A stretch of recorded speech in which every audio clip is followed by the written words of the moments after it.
हमने acute conjunctivitis की बात कर ली है। अब देखो, अगर आप एक्यूट को ट्रीट नहीं करोगे तो किस में कन्वर्ट हो जाएगा, क्रॉनिक में कन्वर्ट हो जाएगा। तो सेम चीज़ें आएंगी यहाँ पर भी, जो ने आपने एक्यूट कंजक्टिवाइटिस में पढ़ा था, उसका इटियोलॉजी क्या था, सिम्टम्स क्या था, साइन क्या था और उसका ट्रीटमेंट क्या था। ठीक है, तो थोड़ा सा चेंज होगा तो यहाँ पे जो है एक्यूट कन्वर्ट हो जाएगा क्रॉनिक में। क्यों? क्योंकि आपने अर्ली ट्रीटमेंट नहीं दिया और प्री एक्सपोज हो रहा है सब कुछ।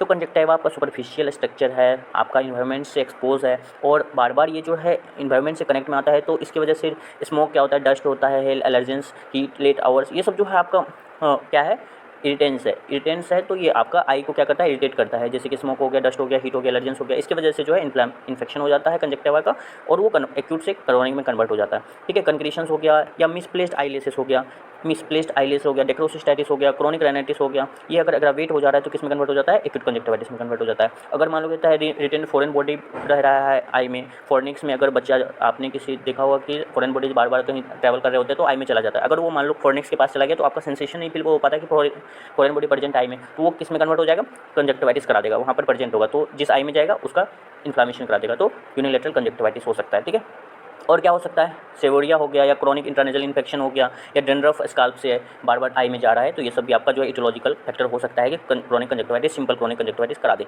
अब सिम्टम्स क्या होगा, मान लो क्रोनिक कंजक्टिवाइटिस हो या एक्यूट कंजक्टिवाइटिस हो तो उसका सिम्टम्स सेम होगा जो आपका इन्फ्लामेशन कराता है। तो ठीक है, तो आपको सबसे पहले बर्निंग डिस्कम्फर्ट होगा, ग्रेटिनेस फील होगा कि कुछ कुछ आपको फील हो रहा है, बालू बालू जैसा फील होगा तो ग्रेटिनेस फील जैसा होगा।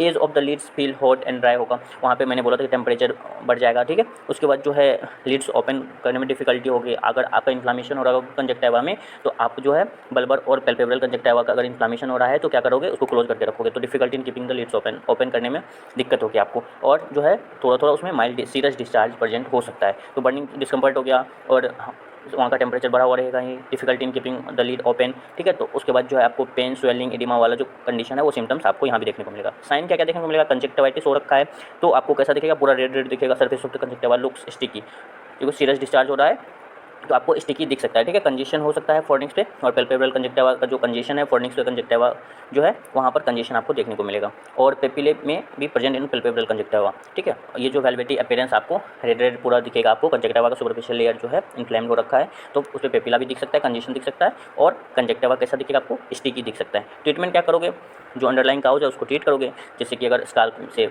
आपका डेंड्रफ आ रहा है तो स्काल्प का डेंड्रफ का ट्रीटमेंट करोगे, नोज से अगर वाटर डिस्चार्ज आ रहा है तो डिस्चार्ज को ट्रीट करोगे, लेक्राइमल से का इन्फ्लामेशन हो रहा है तो उसको ठीक करोगे, और प्रोटेक्टिव ग्लास एक्सपोजर से बचाने के लिए, जैसे कि हीट हो गया, आपका सैंड हो गया, या जो भी आपका इटियोलॉजिकल फैक्टर है उसको बचाने के लिए आप क्या करोगे, प्रोटेक्टिव ग्लास करोगे इरिटेंट से बचाने के लिए। ठीक है, अगर मान लो इंडस्ट्री में काम कर रहा है, कोल माइंस में काम कर रहा है, सैंड वर्कर है, तो उन सब चीज़ों को प्रोटेक्टिव ग्लास देंगे। बैक्टीरियोलॉजिकल एग्जामिनेशन करेंगे कि किस टाइप का बैक्टीरिया जो है इन्फ्लामेशन कर रहा है, और फिर उसके लिए हम लोग लोकल एंटीबायोटिक ऑइंटमेंट यूज कर सकते हैं। ठीक है, ड्रॉप भी यूज कर सकते हैं, ऑइंटमेंट भी यूज कर सकते हैं एंटीबायोटिक। और अगर मान लो कहता है कंजक्टिवाइटिस म्यूबोमियाना हो गया है, abnormal amount of secretion from the tarsal gland is treated by, किस चीज़ से ट्रीट करते हैं, रिपीटेड मसाज से। अब मान लो कहता है एबनॉर्मल अमाउंट सिक्रेट हो रहा है tarsal gland mini gland present है वहाँ पर, अगर उससे abnormal amount of secretions release हो रहा है तो उसको क्या बोलेंगे, कंजक्टिवाइटिस म्यूबोमियाना।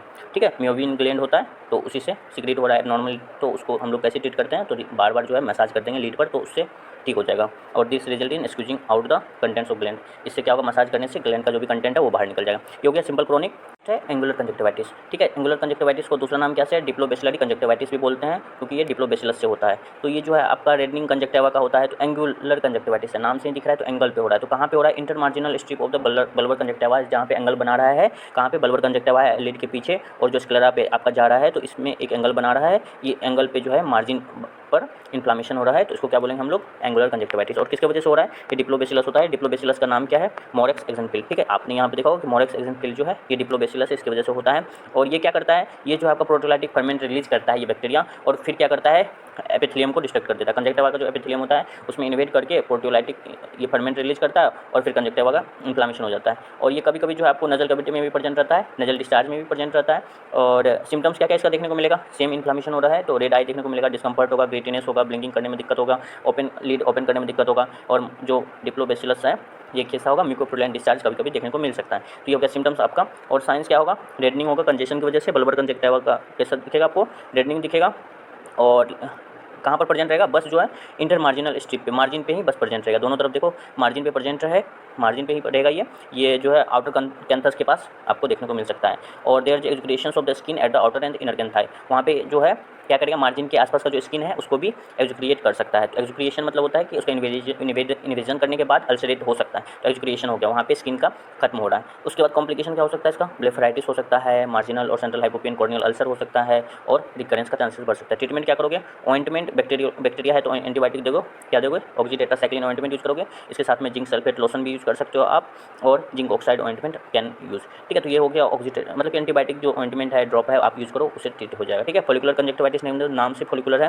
फॉलिकल्स आपको देखने को मिलेगा और कंजक्टिवा है जिसमें कहता है आपको डेवलपमेंट ऑफ फॉलिकल्स देखने को मिलेगा, इन्फ्लामेशन हो रखा है कंजक्टिवा का। और इसमें जो है in infants the follicles develop only after the age of 3 month. जो आपका फॉलिकल्स है वो 3 महीने के बाद ही डेवलप होता है, तो इसलिए इसको ध्यान में रखना है। इटोलॉजी जो है आपका, इटोलॉजी क्या हो, सेम जो है आपका केमिकल या टॉक्सिन की वजह से पिलोकार्पिन और एस्पिरिन हो गया, ये सब जो है आपका इटोलॉजिकल फैक्टर है, केमिकल्स टॉक्सिन्स है जिसकी वजह से जो है फॉलिकुलर कंजक्टिवाइटिस हो सकता है। कुछ वायरस है जिसमें हर्पीज एडिनो वायरस है, any conjunctivitis of long duration में काउज दिस कंडीशन। आपका जो इटोलॉजिकल फैक्टर था पहले का, क्रॉनिक का, एक्यूट का, वो सब आ सकता है। जो आपका इटेंट्स है वो, टॉक्सिन्स है वो, आपका केमिकल्स है वो, वायरस है वो, बैक्टीरिया है वो सब जो है फॉलिकुलर कंजक्टिवाइटिस में हो सकता है। ठीक है, सिम्टम्स क्या होगा, स्लाइट इरिटेशन और डिस्कम्फर्ट कराएगा, फॉरेन बॉडी सेंसेशन, ग्रिटीनेस जिसको बोलते हैं वो आपको फील करा सकता है। साइन में क्या दिखेगा आपको, मल्टीपल फॉलिकल्स दिखेगा। ठीक है, मल्टीपल फॉलिकल्स, नाम से फॉलिकुलर है तो इसमें साइन में क्या दिखना है, मल्टीपल फॉलिकल्स प्रेजेंट होगा। कहाँ पर, लोअर फोर्निक्स के पास प्रेजेंट होगा। कहाँ पर, लोअर फोर्निक्स के पास प्रेजेंट होगा। फॉलिकल जो होगा वो कैसा होगा, राउंडेड होगा, स्वेलिंग राउंडेड होगा, राउंडेड होगा, कितना सेंटीमीटर mm का होगा, ये 1 से 2 mm का साइज का होगा। ठीक है, और वहाँ पे कोई भी स्कार नहीं होगा, ये इसलिए आप ट्रेकोमा से इसको डिफ्रेंशिएट कर सकते हो। वहाँ पे जो है स्कार होता है ट्रेकोमा में, यहाँ पे ट्रेकोमा में नहीं होता है। तो ये मल्टीपल फॉलिकल्स प्रेजेंट रहेगा, बस इतना ध्यान में रखना कि कहाँ रहेगा, लोअर फोर्निक्स के पास साइन में। और इसका टाइप जो है बहुत सारा टाइप होता है फॉलिकुलर कंजक्टिवाइटिस का। इसमें जो है आपको इंक्लूजन कंजक्टिवाइटिस हो सकता है, एपिडेमिक कैरेक्टर कंजक्टिवाइटिस हो सकता है, फेरेंजो कंजक्टिवल फीवर हो सकता है, एक्यूट हर्पिक कंजक्टिवाइटिस हो सकता है और न्यूकैसल कंजक्टिवाइटिस हो सकता है। तो ये जो है एक्यूट हर्पेटिक कंजक्टिवाइटिस से, हर्पीज से हो सकता है आपको, और न्यूकैसल कंजक्टिवाइटिस जो है न्यूकैसल वायरस से हो सकता है। इंक्लूजन कंजक्टिवाइटिस जो है आपको क्लेमाइडियल इन्फेक्शन, जो इंक्लूजन बॉडी इसकी क्लेमाइडिया में प्रेजेंट रहता है उसकी वजह से हो सकता है, ट्रेकोमा में हो सकता है। ठीक है, और इसका सोर्स क्या है, यूरेथ्राइटिस हो गया मेल में और सर्विसाइटिस हो गया फीमेल में। तो ये क्लेमाइडियल इन्फेक्शन जो है आपका मेल और फीमेल से ट्रांसफर होकर के आई में जा सकता है। तो ये हो गया आपका इंक्लूजन कंजक्टिवाइटिस। नेक्स्ट है एपिडेमिक कैरेक्टर कंजक्टिवाइटिस। ये सेवरल टाइप का होता है, इसका नाम किससे होता है, ये जो एडिनो वायरस से होता है। किससे होता है, एडिनो वायरस से, एडिनो वायरस से होता है।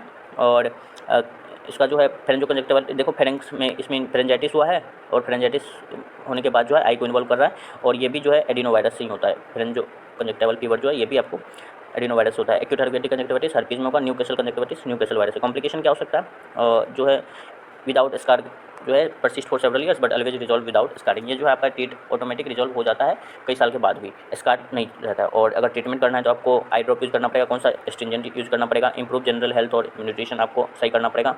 और जो आपका treat associated adenoids, tonsils, upper respiratory tract, यानी कि जो आपका इन्फेक्शन हो रखा है, यूरेथ्राइटिस हो रखा है, सर्विसाइटिस हो रखा है, फेरेंजाइटिस हो रखा है तो उसको ट्रीट करो, हर्पीज हो रखा है तो उसको ट्रीट करो। One of the most important question जो है आपका ट्रेकोमा है। ट्रेकोमा को जो है इजिप्टियन ऑप्थेल्मिया भी बोलते हैं। ट्रेकोमा का मीन्स होता है रफ। ठीक है, कंजक्टिवा में अगर इंक्लूजन बॉडी रहेगा तो कैसा दिखेगा, आपको रफनेस दिखेगा वहाँ पे, तो उसको बोलते हैं ट्रेकोमा। ठीक है, कंजक्टिवा का ये प्रॉब्लम है, इसको हम लोग किसकी वजह से होता है ये भी देखेंगे। तो ये जो है बहुत दिन तक इटोलॉजी फाइंड नहीं हो रहा था कि किसकी वजह से होता है, लेकिन बाद में पता चला कि ये जो है आपका क्लेमाइडिया ट्रेकोमेटिस की वजह से होता है ट्रेकोमा। ठीक है, नाम से ट्रेकोमेटिस है तो इसके नाम से निकाल करके डिजीज दे दिया ट्रेकोमा। ठीक है, तो क्लेमाइडिया जो है एक ऐसा ऑर्गेनिज्म है जो आपका बैक्टीरिया और वायरस के बीच में प्रेजेंट होता है, बैक्टीरिया और वायरस के बीच में प्रेजेंट होता है। क्लेमाइडिया ट्रेकोमेटिस जो है मेनली वैसे मोस्टली जो है बैक्टीरिया में कन्वर्ट माना जाता है इसको, कि क्लेमाइडिया ट्रेकोमेटिस जो है बैक्टीरिया, लेकिन इसको ऐसा माना जाता है कि ये भी बैक्टीरिया और वायरस के बीच में, लेकिन आप इसको मान के चलोगे कि ये बैक्टीरिया है। ठीक है, और ये जो है सिटाकोसिस लिम्फ ग्रेनुलोमा ग्रुप में प्रेजेंट होता है। ठीक है, लिम्फ ग्रोमा जो आपको लिम्फ ग्रेनुलोमा ग्रुप है उसमें प्रेजेंट रहता है। और कैसे बाइनरी फिजन से, जैसे कि बैक्टीरिया आपको मल्टीप्लाई करता है, ये भी जो है आपका बाइनरी फिजन से मल्टीप्लाई करता है। तो इसके अंदर जो है ना एक इंक्लूजन बॉडी होता है जिसको एचपी इंक्लूजन बॉडी बोलते हैं।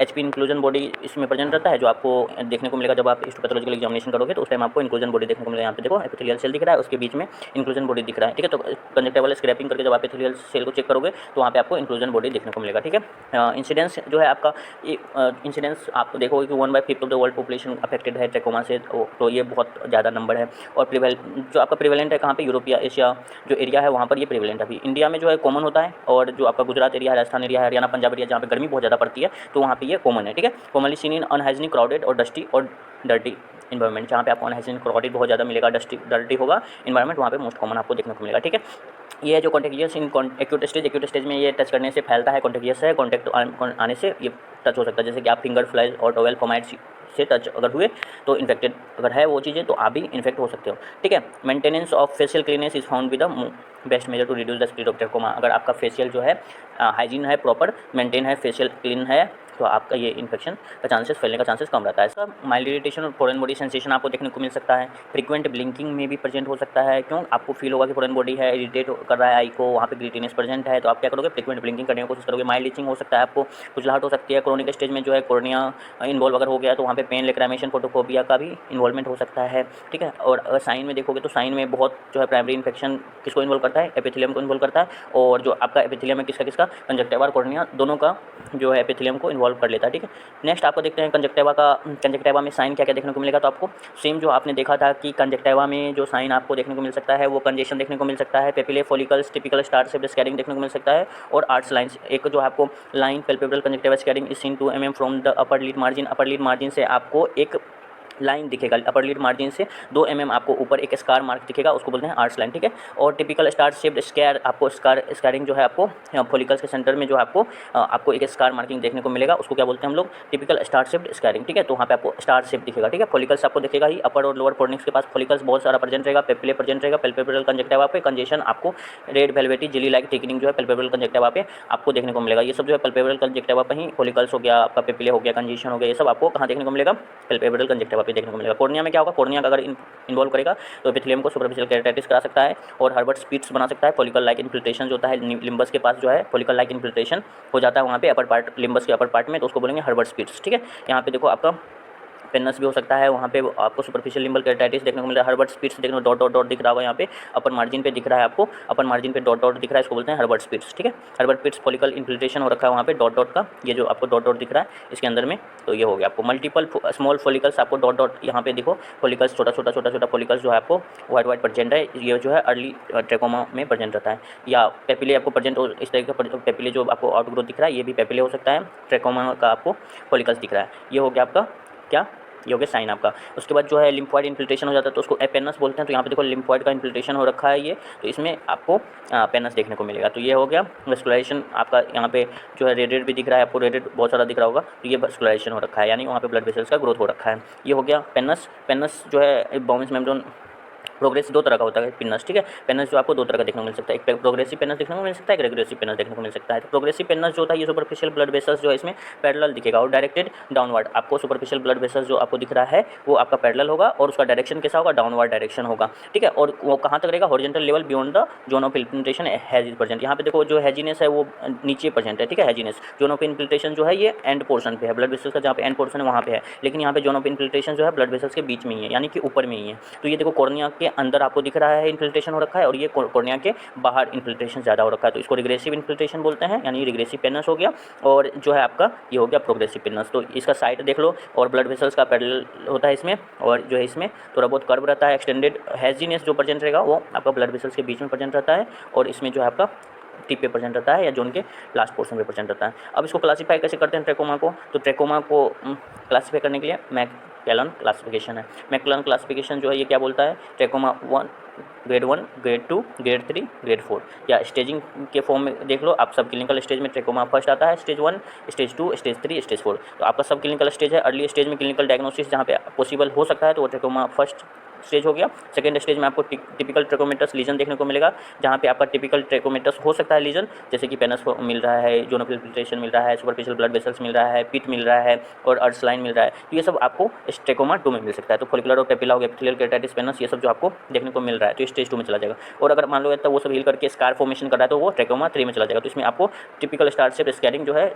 स्टेज 3 में मिलेगा। और स्टेज ऑफ सिक्वल और कॉम्प्लिकेशन जब आपका ये नहीं हो रहा है तो सिक्वल और कॉम्प्लिकेशन में कन्वर्ट हो जाएगा तो ट्रेकोमा पार्ट 4 में चला जाएगा। तो ये हो गया आपका क्लासिफिकेशन। अब दूसरा जो है WHO क्लासीफाई किया कैसे, तो आपको इसमें देखना पड़ेगा कि ये क्लासिफिकेशन 2 तरह का है, एक मैककेलन क्लासिफिकेशन, एक WHO क्लासिफिकेशन। WHO क्लासिफिकेशन कैसे क्या है? TF नाम से देख रहे हो, TF, TI और TS, TT, CO। ठीक है। तो ये फुल फॉर्म से आपको पता रहेगा कि ट्रेकोमेटस इन्फ्लामेशन हो रखा है, कैसा, किस टाइप का? तो फॉलिकुलर टाइप का। ठीक है। आपको एटलीस्ट जो है 5 और मोर फॉलिकल्स आपको दिखना चाहिए। कैसा, कितना साइज का? 0.5 mm का, और इससे ऊपर का डायमीटर का आपको फॉलिकल्स दिख रहा है। कहाँ पर प्रेजेंट होना चाहिए? अपर टार्सल कंजक्टिवा पे प्रेजेंट होना चाहिए। अपर पोर्शन पे अगर आपको फॉलिकल्स प्रेजेंट है तो उसको क्या बोलेंगे? ट्रेकोमेटस फॉलिकुलर। ठीक है। दूसरा है TI, जहाँ पे ट्रेकोमेटस इन्फ्लामेशन इंटेंस हो रहा है, जहाँ पे marked inflammatory thickening of upper tarsal conjunctiva which appears red. यहाँ पे आपको मार्क्ड इन्फ्लामेशन दिख रहा है। मार्क्ड कैसा दिख रहा है? रेड है, रफ है, थिक थिक है और न्यूमरस फॉलिकल्स, 5 नहीं 5 से बहुत ज़्यादा हो रहा है, तो मतलब कि बहुत ज़्यादा फॉलिकल्स दिख रहा है और वहाँ पे मार्क्ड इन्फ्लामेटरी थिकनिंग हो रखा है अपर टार्सल कंजक्टिवा का। और जो है आपका दिस ऑब्स्क्यूर्स 50% और more of the deep tarsal vessels. अगर डीप टार्सल वेसल्स वहाँ पे प्रेजेंट है 50% से ज़्यादा तो उसको बोलेंगे ट्रैकोमेटस इन्फ्लामेशन इंटेंस, तो FISTC। ठीक है, तो नेक्स्ट है आपका टीएस से स्कैरिंग वाला स्टेज ही है और इसमें ट्रैकोमेटस स्कैरिंग होता है, presence of scaring in seen in upper tarsal conjunctiva. Upper tarsal conjunctiva में आपको ये देखने को मिल सकता है और जो आपका वहाँ पे क्या दिखेगा, वाइट फाइब्रस लाइंस दिख सकता है, वाइट फाइब्रस लाइंस दिख सकता है, कैसा बैंड दिख सकता है, सीट्स दिख सकता है, तो ये ट्रैकोमेटस स्कैरिंग हो गया। नेक्स्ट है ट्रैकोमेटस ट्रैकियासिस। ट्रैकोमेटस ट्रैकियासिस में आपको at least one of the misdirected eyelashes rub against the eyeball. जो एक ट्रैकियासिस होता है ना कि आपका जो है आइलिस का डायरेक्शन चेंज हो जाता है, तो उसमें जो है आइलिस अगर आईबॉल को टच कर रहा है, मिस डायरेक्शन हो रखा है, उसका डायरेक्शन डिफरेंट हो गया है, तो आपको वो कौन सा है, TT है, यानी ट्रैकोमेटस ट्रैकियासिस है। और वहाँ पे आपको जो है नेक्स्ट आपको देखने को मिलेगा कॉर्नियल ओपेसिटी हो रखा है, तो CO बोलते हैं इसको। ठीक है, तो यहाँ पे आपको विजिबल कॉर्नियल ओपेसिटी हो रखा है, पीपल रिजल्ट इन विजुअल इंपरमेंट, ये आपको ब्लाइंडनेस की तरफ ले जा सकता है। तो आपको ध्यान में रखना है कि इसका क्लासिफिकेशन WHO ने किस टाइप से किया है। तो आप ट्रैकोमेटस फॉलिकुलर, ट्रैकोमेटस इंटेंस, ट्रैकोमेटस स्कैरिंग, ट्रैकोमेटस ट्रैकियासिस और कॉर्नियल ओपेसिटी। तो ये हो गया आपको, इस तरीके से आप याद रखोगे FIST। और ये जो है फिस्ट से याद रख सकते हो, फिस्टो होता है, ये फिस्टो से याद रख सकते हो, फॉलिकुलर, इंटेंस, स्कैरिंग और ट्रैकियासिस और ओपेसिटी। तो ये हो गया फिस्टो वाला क्लासिफिकेशन आपको WHO पूछ भी सकता है वाइवा में, तो ये फिस्टो क्लासिफिकेशन है। और नेक्स्ट है डायग्नोसिस कैसे करोगे, तो क्लिनिकल डायग्नोसिस से आप कैसे करोगे, 2 साइंस बहुत ज़्यादा जो है आपका क्लिनिकल डायग्नोसिस से इंपॉर्टेंट है, वो फॉलिकल्स है, पॉलीपेपिले है, एपिथेलियल केराटिटिस हो रखा है, पेनस हो रहा है, स्कैरिंग हो रखा है कंजक्टिवा पर, तो ये सब आपको क्लिनिकल डायग्नोसिस करा सकता है। लैब डायग्नोसिस में आप हिस्टोलॉजिकल डेमोन्स्ट्रेशन कर सकते हो इंक्लूजन बॉडी का, क्लेमेडिया का, और कल्चर कर सकते हो किस पे, मैकोकी सेल्स पे कर सकते हो, माइक्रो इन्फ्लोरेसेंस टेस्ट कर सकते हो, IPL लाइट माइक्रोस्कोपी टेस्ट कर सकते हो और मोनोक्लोनल एंटीबॉडी डिटेक्ट कर सकते हो। ये जो है कॉर्नियल अल्सर प्रेजेंट है, वहाँ पे ट्रैकियासिस हो रखा है, मतलब कि ये जो है आईलेस का डायरेक्शन नीचे चला गया है, आईबॉल को टच कर रहा है। और यहाँ पे आपको वाइट स्कार मार्क दिख रहा है टार्सल कंजक्टिवा पे, अपर टार्सल कंजक्टिवा पे। ठीक है, आर्ट्स लाइन आपको दिख रहा है इस टाइप का, ये एक लाइन दिख रहा है यहाँ से यहाँ तक, तो ये आर्ट्स लाइन हो गया, ये जो आपको वाइट दिख रहा है ये आर्ट्स लाइन है, और स्टार शेप्ड आपको स्कार दिख रहा है, तो ये हो गया आपका स्कैरिंग। सिक्वल क्या हो सकता है, कॉम्प्लिकेशन क्या क्या हो सकता है, जो ट्रैकियासिस है एंट्रोपियन हो सकता है, कॉर्नियल अल्सर हो सकता है, कॉर्नियल ओपेसिटी हो सकता है, ट्रैकियासिस मिसडायरेक्टेड आईलिस हो रहा है, एंट्रोपियन हो गया मतलब कि आईलिड जो लीड मार्जिन कैसे इन्वर्ट हो चुका है, कॉर्नियल अल्सर आपने देखा अभी, ओपेसिटी हो सकता है, जेरोसिस हो सकता है, कंजक्टिवा जो है डिस्ट्रक्शन ऑफ गॉबलेट सेल्स, इसको बोलेंगे जेरोसिस, मतलब कि वहाँ पे ड्राइनेस ऑफ आई हो जाएगा, जेरोसिस हो गया। टोसिस हो सकता है, लार्ज फॉलिकल फॉर्मेशन की वजह से आपको टोसिस भी देखने को मिल सकता है। ठीक है, ब्लाइंडनेस अगर मान लो परफोरेशन हो गया कॉर्नियल अल्सर की वजह से, तो आपको ब्लाइंडनेस मोस्ट कॉमन कॉम्प्लिकेशन दिख सकता है। ट्रीटमेंट कैसे करोगे, antimicrobial treatment has not been developed yet, chlamydia के लिए जो एंटी माइक्रोबियल ट्रीटमेंट नहीं आया है, तो हम लोग जो है मेडिकल ट्रीटमेंट क्या करते हैं, मेडिकल ट्रीटमेंट जो है ये सेंसिटिव होता है किससे, टेट्रासाइक्लिन से, सल्फोनामाइड से, और इरिथ्रोमाइसिन से, रिफाम्सिन से, और एजिथ्रोमाइसिन से, सिप्रोफ्लोक्सासिन से, और इसकी वजह से जो है ये सेंसिटिव है।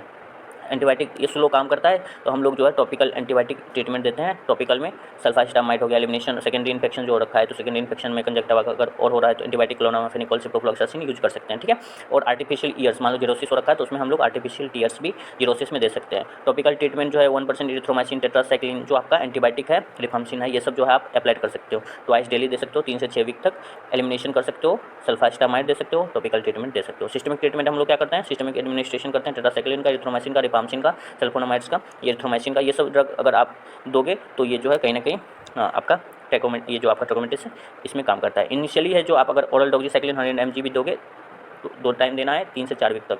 ठीक है, ओरल डॉक्सीसाइक्लिन 100 mg और आप टेट्रासाइक्लिन, इरिथ्रोमाइसिन, रिफाम्सिन ये सब यूज करोगे, और एजिथ्रोमाइसिन भी अगर 2 मिलीग्राम पर केजी बॉडी वेट से आप अगर देना चाहते हो तो उसमें भी ये इलाज कर सकता है। कंबाइंड टॉपिकल सिस्टमिक ट्रीटमेंट दोनों मिलाकर के आप दे दो, तो उसमें आपको टेट्रासाइक्लिन, इरिथ्रोमाइसिन ऑइंटमेंट यूज कर दो 4 टाइम्स, और टेट्रासाइक्लिन, इरिथ्रोमाइसिन 250 मिलीग्राम ओरल दे दो 4 टाइम्स। तो ये 4 टाइम्स देने से मतलब कि सेम ही है, एक ऑइंटमेंट फॉर्म में दे रहे हैं, एक ओरल फॉर्म में दे रहे हैं, तो आप कंबाइंड टॉपिकल भी दे दिए और सिस्टमिक भी दे दिए। इसके लिए सर्जिकल ट्रीटमेंट भी कुछ है। सर्जिकल ट्रीटमेंट में जो है क्या है, excision of fornix actually if the follicles in upper fornix are very large, बहुत ज़्यादा बड़ा है फॉलिकल्स और क्लोजली पैक्ड है, बहुत ज़्यादा जो है क्लोजली पैक्ड है, तो हम लोग क्या करते हैं, एक्सीजन कर देते हैं, फोर्निक्स को काट के हटा देते हैं। और टार्सेक्टोमी, टार्सल प्लेट को जो है अगर मान लो if the tarsal plate is much disease, मतलब टार्सल प्लेट बहुत ज़्यादा डिजीज है, डिस्टॉर्टेड है, तो हम लोग क्या करते हैं, टार्सेक्टोमी कर देते हैं। और ट्रीटमेंट ऑफ वेरियस सिक्वल, जो कॉम्प्लिकेशन हो रखा है जैसे कि ट्रैकियासिस हो रखा है, एंट्रोपियन हो रखा है, जेरोसिस हो रखा है, तो उसको हम लोग ट्रीटमेंट करते हैं। तो सर्जिकल में फोर्निक्स को हटा दिए काट के, टार्सल प्लेट को हटा दिए, और जो आपका सिक्वल को हटा दिए, ये हो गया। और आप इसमें देखोगे कि प्रोफाइलेक्सिस कैसे कर सकते हैं, मेन हमारा इन्वायरमेंट क्राउड से बचाना है,